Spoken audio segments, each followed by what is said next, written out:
Everyone was still laughing over breakfast when I checked my phone and felt the blood drain from my face. Every cent from my business account, gone. All $120,000, 0 cents, vanished like morning mist. At first, I thought it was a system error, a glitch, anything but real. Then I saw Derek, my brother-in-law, across the kitchen, leaning casually against the counter with that smug look that always made my skin crawl. "We needed it more than you," he said, sipping his coffee like he hadn't just set my life on fire. I couldn't breathe. I couldn't scream. I could only whisper, "Then you won't mind what's coming next." My name is Grace Morgan, and until yesterday, I thought the worst betrayal came from strangers. I was wrong. It comes from family, with a smile on their face and your future in their pocket.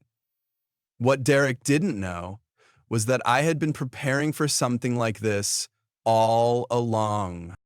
I grew up in Seattle in a modest 2-bedroom house with flaking paint, creaky floorboards, and a cherry tree that bloomed each April like clockwork. My parents, Ruth and Charles Morgan, weren't wealthy, but they gave us a childhood steeped in warmth, books, and quiet resilience. They ran a cozy neighborhood bookstore that struggled most months but always stayed open. They taught me the value of hard work, the comfort of routine, and the importance of showing up, even when it was hard. My sister Ava and I were only 2 years apart, but worlds were different. I was the cautious one, meticulous and introverted.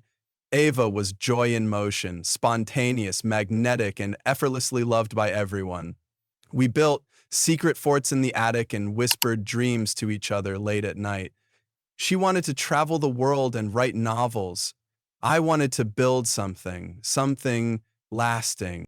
By the time I turned 15, I was working part-time at a thrift shop downtown. I saved religiously, jotting figures in notebooks and taping receipts to my wall like trophies. My dream was to start a sustainable fashion label, clothing that didn't harm the planet or the people who made it. After college, I spent years slogging through the industry, learning from the bottom rung. When I finally launched Morgan Studio, I did it with $5,000, 0 cents of hard-earned savings, 0 investors, and a head full of hope. Ava cheered me on at first, though her own path was rockier. She dropped out of college after a breakup and bounced between jobs, barista, retail, freelance copywriter. Still, we had our lake house, Windmere, an old cedar cabin passed down from our grandparents, tucked beside a glittering lake that caught fire each sunset. Our parents loved that place. After they died in a car crash 5 years ago, Ava and I clung to it like it was the last real piece of them. We decided to keep hosting the July family reunions there. Tradition felt like a form of protection. Then Derek happened. She met him 3 summers ago on a spur-of-the-moment trip to Reno. He was slick, confident, and seemed to know exactly what to say. Within 6 months, they were married. The wedding was extravagant. Ivory linens, champagne fountains, and a guest list packed with people I didn't know. I remember Ava beaming beside him, but something about her smile didn't reach her eyes. Derek claimed he worked in financial consulting, but he was vague about details. When I asked questions, he deflected with charm or sarcasm. "You wouldn't understand," he'd say with a wink. What I did understand was the way Ava started to fade. At reunions, she hovered behind him, quiet and careful. She called less, stopped visiting. When she did talk to me, she changed the subject if I asked too many questions. I didn't want to pry. I didn't want to risk pushing her further away. Meanwhile, my business was gaining momentum. After years of scraping by, Morgan Studio began to thrive. Our online store took off, we gained a loyal following, and I was about to sign a lease on a second boutique in Capitol Hill. I was proud, but cautious. Every cent I earned went back into the company. I kept my passwords long and my spreadsheets backed up. Still, I never imagined I'd need protection from someone in my own family. Looking back now, the cracks had already begun to show. I just didn't want to see them. There was one weekend about a year ago that I can't forget. Ava had come to visit me at my apartment in Capitol Hill. We had wine and watched an old movie like we used to. She laughed, really laughed, for the first time in months. Then her phone buzzed. She glanced at the screen and immediately tensed, the light in her eyes vanishing. "I have to go," she said, gathering her purse. "Derek doesn't like it when I stay out too late." I offered to call her a cab and tried to suggest she stay the night, but she waved me off with a strained smile. After she left, I stood by the window and watched her disappear into the night. Something about the whole interaction left a knot in my chest that wouldn't go away. That was when I began to worry not just about her distance, but about her safety. Even then, I never imagined what was coming. The signs were always there, subtle at first, like a flickering light you think is just a bad bulb. Derek's comments, for example, were small jabs laced with humor that left bruises. "Your sister's boutique is adorable," he said once at dinner. Not exactly Wall Street, but hey, everyone needs a hobby. He laughed, glass of whiskey in hand, as if his disdain was just good fun. Ava didn't laugh. She stared at her plate. The more time I spent around Derek, the more I noticed his control. He managed the conversation. He decided when Ava spoke, what she wore, how much she drank. Once during a reunion, she poured herself a second glass of wine and he leaned in with a smile so tight it was terrifying. "Careful, babe," he said. "You don't want people thinking you're sloppy." It wasn't just words, it was her shrinking. Ava, who used to dominate family games and tell the wildest stories, now hovered on the edges, always watching him. She apologized for everything, being late, forgetting napkins, breathing too loud. Her once vibrant spirit dulled like old silver left to tarnish. Last summer, I arrived at the lake house early and noticed her in the kitchen alone, staring blankly out the window. "Hey," I said softly, "you okay?" She jumped like I'd startled her from a nightmare. "Fine," she said too quickly. "Just tired." But I wasn't blind anymore. I saw the bruises. Faint ones, carefully hidden beneath sleeves and makeup. I didn't say anything. I was scared of being wrong, or worse, right. What if confronting her only made things worse? Derek had also grown bolder around me. One night, I left my laptop charging in the den. When I came back from brushing my teeth, it was closed, and the power cord was unplugged. It was a small thing, but I always left it open while syncing files. The next morning, I got a notification from my bank. "New login attempt blocked." My stomach dropped. I changed my passwords, enabled two-factor authentication, and told myself it was nothing. But the seed of suspicion had been planted. At the next reunion, Derek was in full performance mode. Expensive watch, brand new luxury SUV, bold claims about crypto investments. When I asked about his job, he claimed he'd been promoted to partner in his firm, the same firm I later learned that had laid him off months ago. Ava stood beside him, silent and wan. Things escalated when I caught him in my room during dinner. Looking for the bathroom, he claimed, but my room was at the end of a closed hallway, door shut. Later that night, I checked my device history. Someone had accessed my files and tried to open my financial spreadsheets. They hadn't gotten far, but it was enough. I installed security software the next week. Still, I didn't tell anyone. I felt paranoid, uncertain. It was a strange limbo, knowing something was off but not having proof. That changed when Ava called me late one night, her voice shaking. "Do you think," she asked hesitantly, "that love can feel like fear?" I didn't know what to say, I just listened. She hung up before I could ask more, but in that silence my resolve hardened. I wasn't just worried anymore, I was watching, preparing. Around that same time, I began receiving strange emails on my business account. Fake invoices, suspicious login attempts from unfamiliar locations. At first I thought it was just spam. But one night, after noticing the IP address of one attempt was traced back to the lake house Wi-Fi, my heart sank. I didn't want to believe it. I didn't want to think someone from my own family could be trying to access my financial records. I started backing up everything, changed every password, set up alerts on all accounts. Ava noticed me working late one evening and asked, "Paranoid much?" Her voice was light, joking, but her eyes weren't. "I've had a few close calls with hackers," I lied. The truth was, I didn't feel safe. Not around Derek, and more painfully, not even in my own home anymore. I had created this business from scratch, and now something invisible was circling, inching closer, ready to pounce. And somehow I knew it had Derek's fingerprints all over it. It happened during the annual July reunion, one that should have been a celebration. My boutique had just signed the lease for a second location. We were expanding, and $120,000, 0 cents, had been wired into my account from the bank for the renovation and inventory. It was my proudest moment, the result of 6 years of nonstop hustle. The lake house buzzed with familiar sounds, children splashing in the water, Aunt Lydia's cinnamon rolls baking, and my cousins retelling embarrassing teenage stories. I arrived Friday afternoon, hopeful for a peaceful weekend. Ava greeted me at the door, her smile flickering when she looked back at Derek, who stood inside nursing a tumbler of bourbon. "Grace," she said brightly, hugging me with tense arms. "You finally made it." Derek sauntered over. "The entrepreneur returns," he said. "Tell us, how's the dress sell business in this economy?" I smiled politely. "Thriving, actually. We're opening our second shop next month." He whistled. "Well, look at you, investing big in fabric and dreams." The mockery didn't land this time. I'd grown used to his barbs. I headed to my usual room, dropped my bags, and noticed something odd. My laptop was plugged in, but the charging cable had been swapped to a different port. I never did that. The screensaver was off too. Frowning, I ran a quick system check. Nothing obvious, just a note to self, keep the door locked. That night, over grilled steak and watermelon salad, conversation turned light.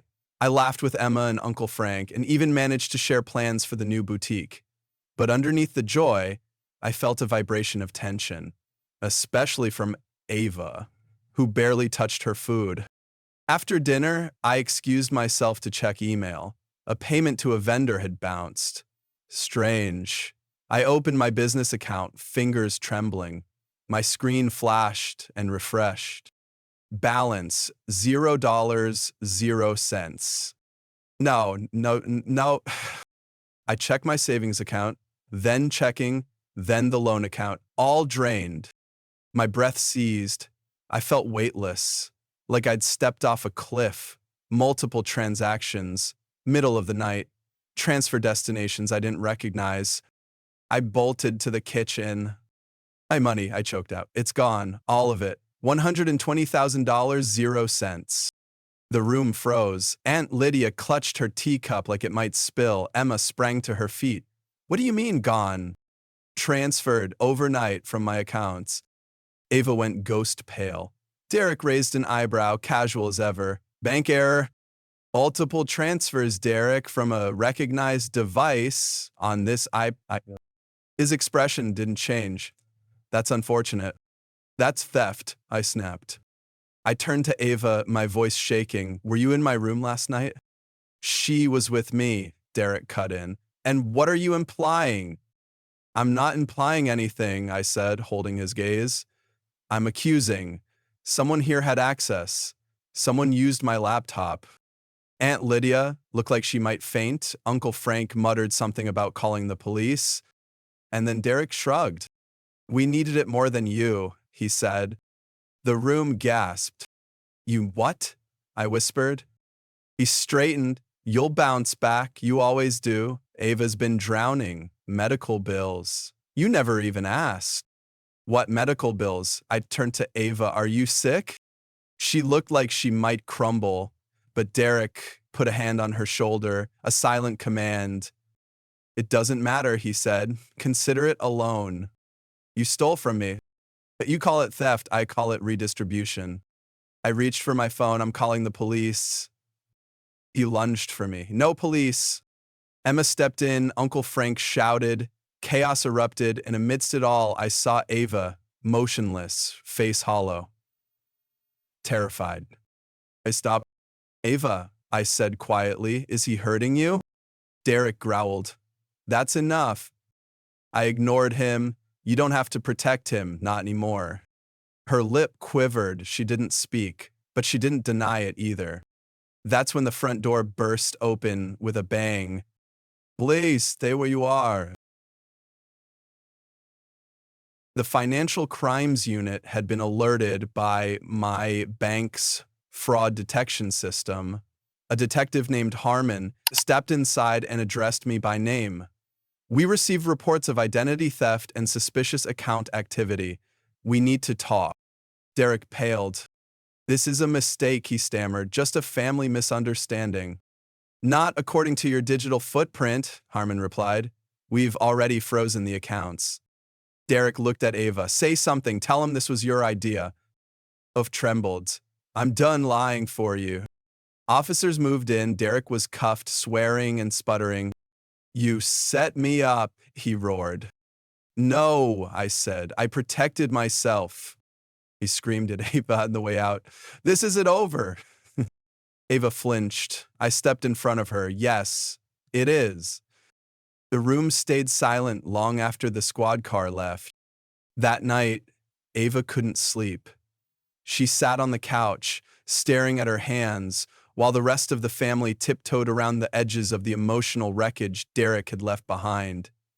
I brought her a cup of tea and sat beside her in silence until she spoke. He said if I ever told anyone, he'd ruin me, she whispered. Said he had videos of me shoplifting.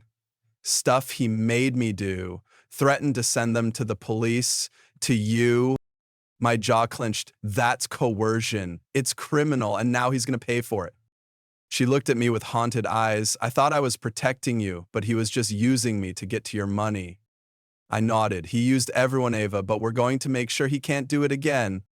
The betrayal still burned, but in that moment I realized something deeper. This wasn't just my story. It was hers too, and maybe, just maybe, we could write the next chapter together. After the police took Derek away, the silence he left behind was deafening. The lake house no longer felt like home. It felt like a crime scene, every shadow echoing with betrayal. I spent most of that night pacing the floor, replaying every sign I'd missed, every moment I doubted, my instincts. My bank account was still frozen, pending the investigation. With it went not just my money, but my plans, my timeline, my future. The boutique's grand opening was only 6 weeks away. Now, I had no funds to buy inventory, no cushion to pay staff, no capital for the renovations that were already half started. It felt like someone had taken a wrecking ball to everything I'd built. For the first time in years, I felt helpless, hopeless. Ava stayed silent most of the next day. She moved slowly, like her body had aged overnight. She barely ate. Every time I tried to reach out, her face crumpled, and she retreated further. I didn't blame her. I was angry, yes, but not at her, at Derek, at myself. I should have seen it coming, should have done more. The guilt was a beast with teeth, and it followed me everywhere. I drove back to Seattle early, unable to stand the walls of the lake house closing in. I kept the radio off the entire drive, letting the silence punish me. I returned to my apartment and stood in the center of the living room for a long time, unsure what to do next. Normally, I'd dive into work, but even my laptop looked like a threat now. Later that week, my business partner Claire called. Vendors are getting nervous, she said gently. One pulled out already. I don't blame them, I replied. We don't have anything to offer right now. You do, she said. You have your name, your vision, and your community. I wanted to believe her, but all I could think about was the empty accounts, the damaged trust, and the face of my employees, people who depended on me. That night, I sat on my fire escape with a glass of cheap wine, watching city lights blink like false hope.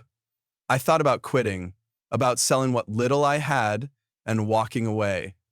Maybe I wasn't built for this level of betrayal. Maybe resilience had its limits. Then I remembered something my dad once said. It was after our bookstore was broken into and vandalized. Books can be replaced, he'd said, sweeping up glass. It's the story that matters, and we're still here to write it. That line stayed with me. The story still mattered, even if I didn't know the ending yet. I opened my laptop again, hands trembling. I started documenting everything, every transaction, every device log, every email. If I couldn't fix this with money, I'd fix it with truth. I'd give the police, the bank, the court, whatever they needed. And slowly, as I built a case out of chaos, something inside me began to shift. It wasn't hope exactly, but it was close.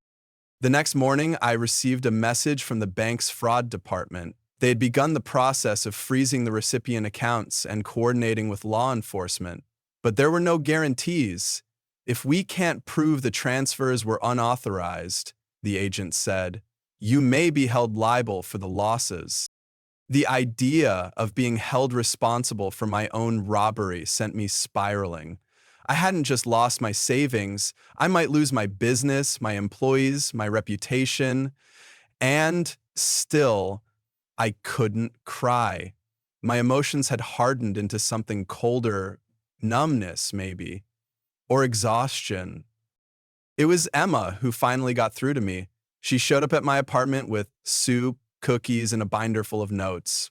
I did some digging, she said. I think you might have more leverage than you think. I blinked at her. Why are you helping me? Because you helped Ava, because your family, and because I know what it's like to be blindsided by someone you trusted. We sat at the kitchen table for hours, reviewing timelines, mapping Derek's access to devices, and organizing witness statements. Something about the methodical work grounded me. For the first time in days, I felt like I was doing more than just surviving. Grief still lingered, so did fear, but I wasn't frozen anymore. I was moving. Recovery didn't come all at once, it never does, but it began with small choices. The decision to get out of bed before noon, to return emails, to answer calls instead of letting them go to voicemail.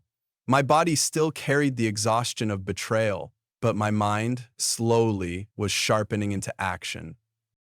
I called Maya Patel, the cybersecurity consultant I had hired after a previous hacking attempt on my business. She answered on the second ring. Grace, she said, I've been following the reports. I figured this wasn't random. It wasn't, I replied. Can you help me make sure it never happens again? Within 2 hours, we were on a secure video call, reviewing logs, tracking digital fingerprints, and compiling everything for the police. Maya was methodical and fierce. We can recover most of what was stolen, she assured me, but more importantly, we're going to make it impossible for anyone to touch your systems again. Meanwhile, Ava moved into my apartment. At first, it was awkward. 2 adult sisters suddenly living in a one-bedroom after years apart. But I set up the couch as her temporary space, and we created a rhythm. She cooked. I handled the laundry. We took walks in the evenings, mostly in silence, watching the city turn golden at dusk.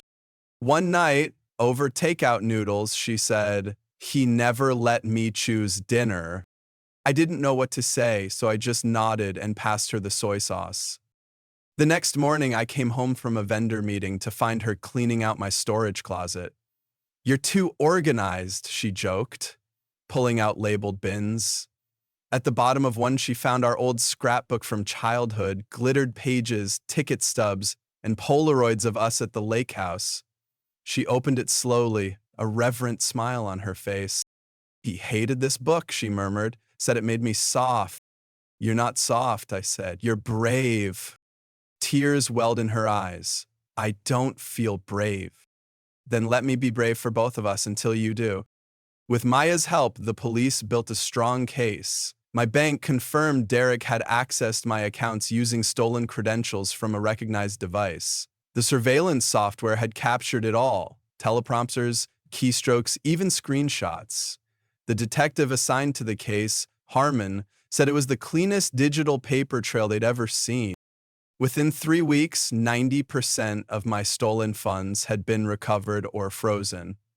The bank agreed to cover the remaining losses under their fraud protection terms, thanks to the thorough documentation I'd provided. We moved forward with the boutique's expansion. It wasn't smooth sailing, several vendors had dropped out, and I had to renegotiate leases. But Claire stuck by me. So did Emma, who started a social media campaign to rebuild our reputation and highlight stories of women-led businesses bouncing back from crisis. Orders started coming in again, And Ava, she began therapy. She started baking again, muffins, cookies, elaborate cakes that filled the apartment with the smell of cinnamon and vanilla. Her hands stopped shaking. Her laugh came back in bursts. One afternoon, I found her researching online courses in environmental science. I think I want to go back to school, she said. Do it, I told her. Do it for you. We were still healing, both of us, but we were doing it together. Not just as survivors, as sisters and builders of something better. One evening, as we sat on the rooftop of my apartment building watching the sun dip behind the skyline, Ava turned to me with a mix of fear and hope in her eyes. "Do you think people can really change?" she asked. I thought for a moment before answering. People can grow if they want to, but people like Derek, they don't want to change, they want control.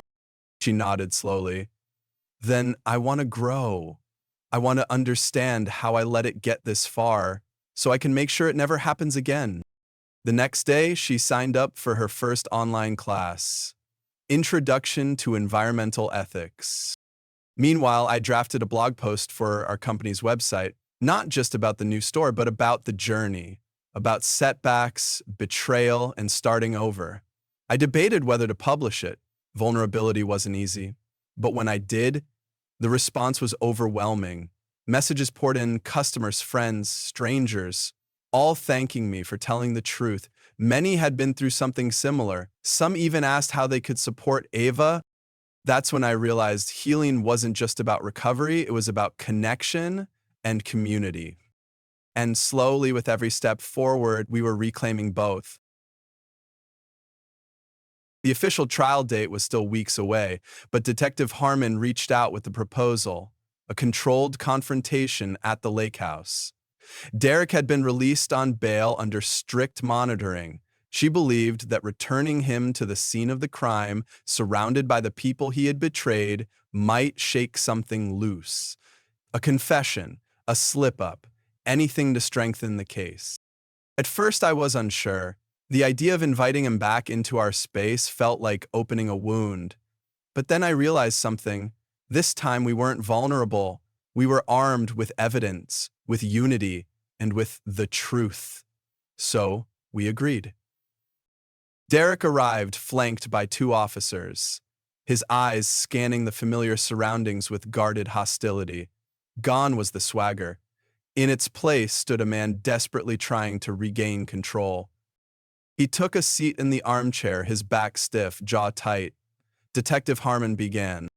"We're giving you this chance, Mr. Carter, to speak openly. Anything you say can and will be used in court. This is your opportunity to cooperate." Derek scoffed. "This is a circus. I haven't done anything illegal. It's all a misunderstanding." "He stole over $100,000, I cut in. "You accessed my accounts using my devices. We have the logs, the screenshots, the timestamps, and now, the recordings." Derek's face twitched. "You have no idea what you're talking about." "Oh, but I do," I said, pulling out my tablet. "Remember last year? You asked me about how I secure my accounts after that hacking scare. You seemed so interested in my precautions." He narrowed his eyes. "So what?" "What I didn't tell you," I continued, "is that I installed discrete cameras in my room at the lake house. Small, legal, and very useful."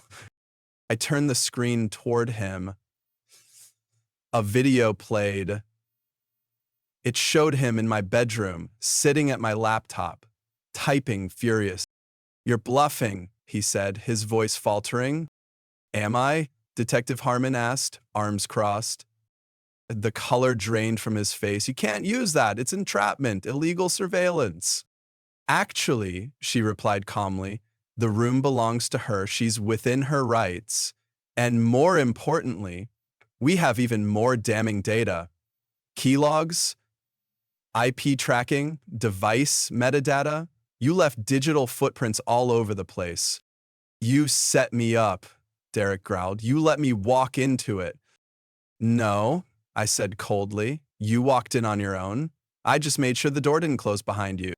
Silence settled in the room. The footage ended. For a moment, Derek said nothing. Then his anger flared. You think this is justice? You think any of you are better than me? Uncle Frank stood up.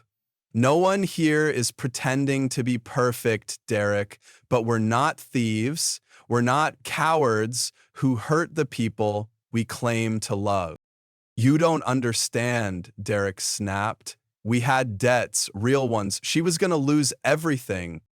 All eyes turned to Ava. She stood, her voice steady. No, Derek. You were going to lose everything, and you dragged me down with you. His eyes narrowed.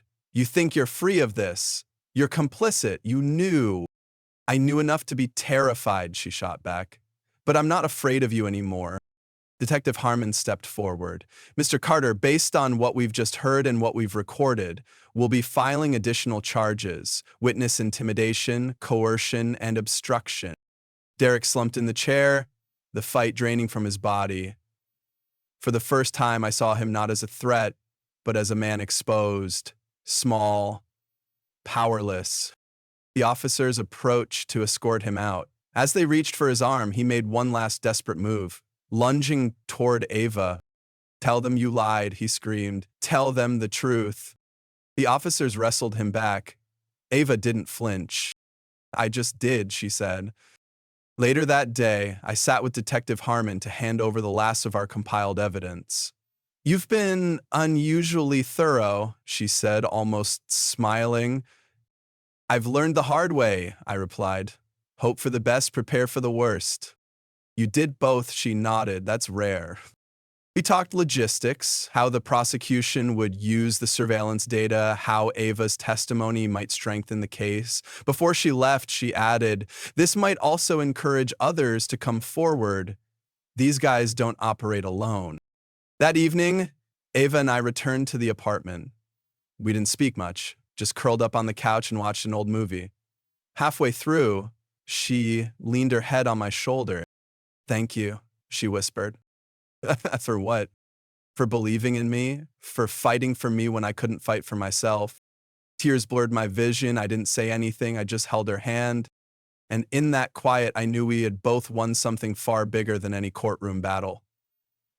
We had reclaimed our lives. 6 months later, the boutique reopened its second branch in the heart of downtown Seattle. The ribbon-cutting ceremony was modest. No hired photographers, no champagne towers, just friends, community, and the quiet, powerful sense of starting fresh. Ava stood beside me, holding the scissors with steady hands. She had completed her first semester in environmental studies with straight A's and was applying for a transfer scholarship to the University of Washington. Her hair was shorter now, a fresh bob that framed a brighter face. Healing didn't make her someone new. It revealed who she'd been all along. The business recovered slowly but surely. With Claire's marketing ingenuity and Emma's growing presence as a social media influencer, our story reached far beyond what we'd imagined. People came not only to shop, but to support, to talk, to find a little inspiration in the racks of hand-picked clothes and handwritten thank you notes we tucked into each bag. Customers asked, "Is Ava here today?" and brought her cookies, books, even letters. Survivors, students, single mothers, each finding some piece of their own strength in hers. One evening, as we closed the shop, Ava turned to me and asked, "Do you ever think about him? About what he tried to take?" I paused. Sometimes, but mostly I think about what he couldn't destroy. Us. She smiled. Me too. As spring melted into summer, we began hosting weekend workshops in the back of the boutique. Sessions on budgeting, business planning, healing through journaling. Ava led one called How to Spot a Manipulator, and I watched her stand in front of a room full of strangers, her voice strong and even. I thought back to the version of her who once trembled through every conversation, and I realized something. Justice doesn't always look like a prison sentence. Sometimes it looks like someone finding their voice. Detective Harmon stopped by the boutique one day. She didn't stay long, just long enough to buy a scarf for her mother and say, "The feds say he's not getting out anytime soon, and he won't be hurting anyone else." "Good," I said, "that chapter's closed." She nodded. You've written a damn good next one.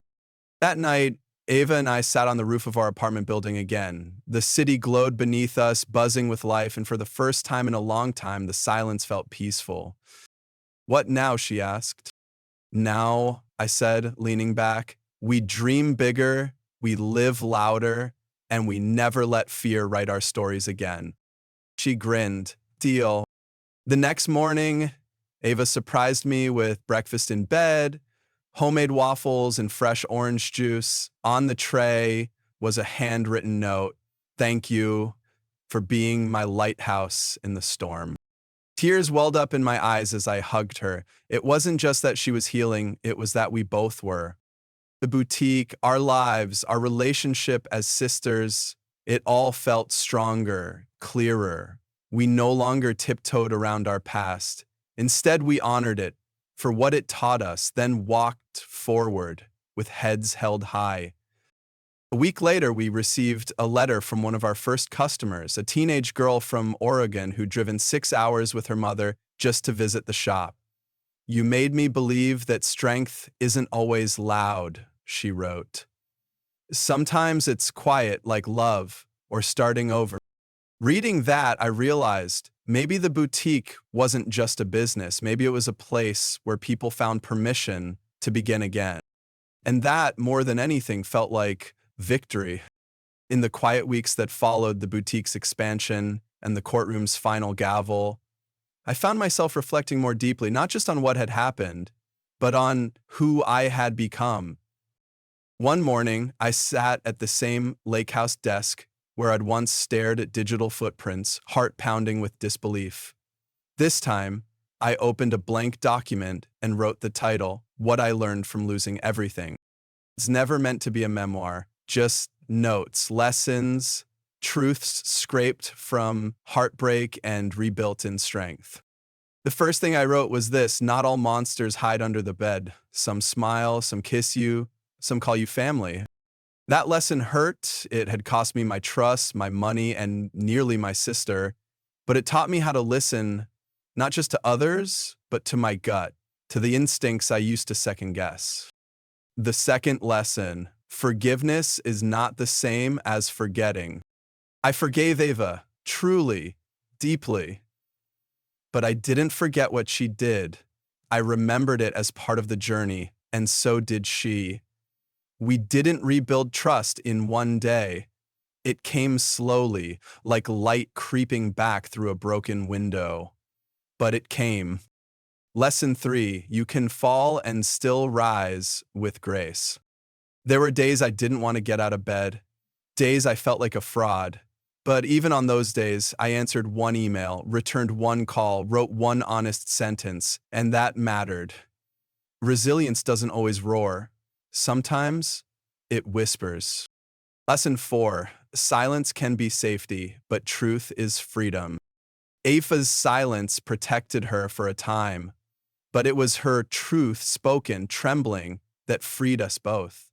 We learned that shame grows in silence, but courage speaks. And finally, the most important battles are often invisible. There was no applause when I chose to get help, no audience when I turned down a loan I wasn't ready for, no medal for choosing kindness over revenge. But those were victories, quiet, essential, lasting. I printed the list, folded it, and placed it in the drawer beneath the desk. Maybe one day someone would read it. Maybe Ava would add her own lines. Maybe it would gather dust. It didn't matter. What mattered was that I had lived it, and I wasn't the same. Not ruined, but rewritten. A few months later, I was invited to speak at a small business panel in Portland.